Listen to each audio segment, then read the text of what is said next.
New जन कल्याण सेवा समिति द्वारा रथ यात्रा स्थित राहिल रेस्टोरेंट में की गई प्रेस वार्ता। न्यू जन कल्याण सेवा समिति द्वारा आज दिनांक 9 अक्टूबर 2025 को रथ यात्रा स्थित राहिल रेस्टोरेंट में सुनीता सोनी और राजू सोनी से हो रहे पीड़ित व्यक्तियों के साथ मिलकर आज उनकी कई चीजों पर चर्चा कर उनके द्वारा अनैतिक कार्यों का खुलासा किया गया और सभी संस्था के पदाधिकारियों ने उनके द्वारा किए गए कई मुद्दों पर खुलासा कर उन पर कई तरह के आरोप लगाए। किसी भी रेस्टोरेंट या किसी पार्किंग या किसी भी जगह जब भी कोई बवाल करना होता है अपने पति के संग बैठकर घर में 4 दिन पहले से प्री प्लानिंग करती है।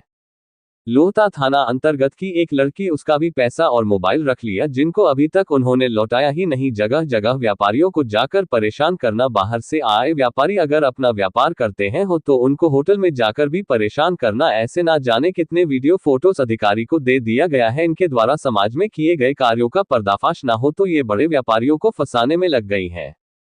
सुनीता सोनी व्यापार मंडल में जुड़ी इनका अनैतिक कार्यों में मन बढ़ता गया। इनको शासन प्रशासन का भी किसी प्रकार का डर नहीं है। गुंडा एक्ट लगने के बाद शहर भर में उत्पीड़न इनका जारी है। जब तक ऐसी महिलाओं को सजा नहीं मिलेगी तब तक ऐसे लोगों का मन बढ़ता रहेगा। इस प्रेस वार्ता में मुख्य रूप से चांदनी श्रीवास्तव, डॉली चक्रवर्ती, निर्मला देवी, सुमन सिंह, अर्चना सेठ, दीपा गौड़, शकुंतला प्रजापति सभी पीड़ित महिलाओं के साथ आज ये प्रेस कॉन्फ्रेंस किया गया। मैं चांदनी श्रीवास्तव, अध्यक्ष न्यू जन कल्याण सेवा समिति। क्या मामला है? देखिए, मामला ये है कि आज करीब 2 बजे मेरे पास एक न्यूज आता है जिसमें सुनीता सोनी और उनके पति राजू सोनी, जिनको मैं संबोधित करती हूँ बंटी और बबली, वो दुनिया को कहती है कि गिरोह चल रहा है। वो खुद बंटी और बबली मिलके इतना बड़ा गिरोह चला लिए कि 1 करोड़ 20 लाख का गबन बनारस में काशी वासियों के संग कर चुके हैं। तो जिसका खुलासा करने मैं आज आई हूँ कि वो दूसरे के ऊपर आरोप प्रत्यारोप जो करती हैं, इन चीजों को यहीं से बंद कर दें। क्योंकि जिस स्कूल से पढ़ के बच्चा निकलता है, प्रिंसिपल होता है, स्टूडेंट होता है। आज बग्गा जी डायलिसिस के पेशेंट हैं, आप इस उम्र में उनके ऊपर जो भी एलिगेंस लगा रही हैं, सूर्या होटल का पैसा है, फलाने जगह का है, चांदनी श्रीवास्तव क्यों नहीं दिला पा रही हैं? चांदनी श्रीवास्तव का ये पैसा नहीं है कि वो जा जाके धन उगाही करे, पैसा वसूली करवाए। ये मेरा काम नहीं है। मेरा काम है समाज सेवा।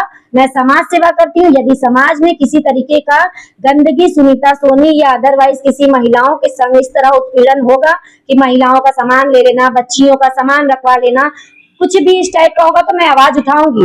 धन उगाही की धन वसूली का काम चांदनी श्रीवास्तव का नहीं है। जैसा कि सुनीता सोनी बाइट में बोली कि जाके सूर्या होटल के बेचारे मालिक का पैसा बग्गा जी से मैं दिलवा दूं, तो क्या शासन प्रशासन कमिश्नरी रेट में नहीं बना है? सारे पीड़ित जितने हैं, जिनका पैसा बड़े बड़े व्यापारी अगर वो बता रही है लेके बैठे हैं, तो क्यों सुनीता सोनी के ही पास जाता है अपनी पीड़ा बयां करने?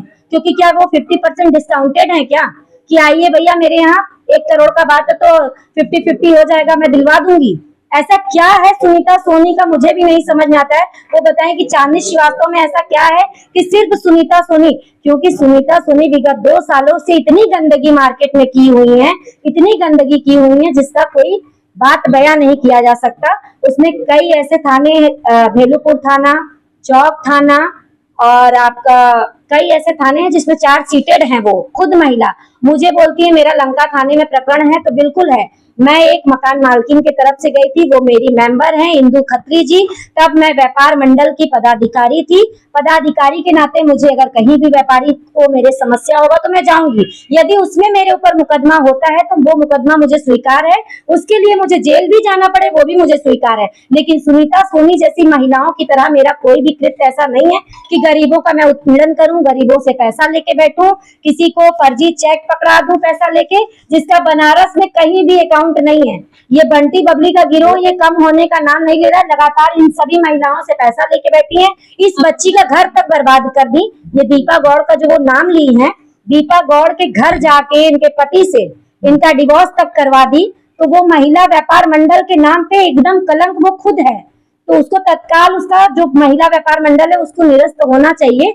एसीपी दशा समेत जो पूर्व थे अतुल अंजान जी, उनके द्वारा रजिस्ट्रार ऑफिस में दे दिया गया है इनके रजिस्ट्रेशन को भंग करने के लिए। हम लोग 1-2 दिन में, अभी नवरात्रि था तो हम लोग कहीं जा नहीं पाए, 1-2 दिन बाद मैं जाऊंगी, पता करूंगी। यदि इनका रजिस्ट्रेशन भंग हो गया है तो इनको यहाँ व्यापार मंडल चलाने का कोई अथॉरिटी नहीं है। ना ये जीएसटी पेड महिला है, ना ये रिटर्न फाइल करती थी। जब मैं इनके संग जुड़ी थी तब तक ये व्यापार मंडल का रजिस्ट्रेशन करा ली, लेकिन इनके पास आईटीआर फील ये कहीं नहीं की है। तो मेरा आप सभी इलेक्ट्रॉनिक प्रिंट मीडिया भाइयों से अनुरोध है कि ऐसी महिलाओं का